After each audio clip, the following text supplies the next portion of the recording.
How does AI-generated art redefine the concept of feminine beauty? Today's $100 Optimus Award goes to Fatty Safa for this piece titled Redhead Muse.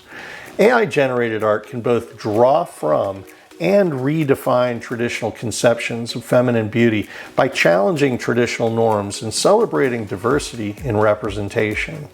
In this stylized illustration, a young woman with elaborate tattoos and fiery red hair stares wistfully into the distance while a canvas of flowers and feathers explodes behind her.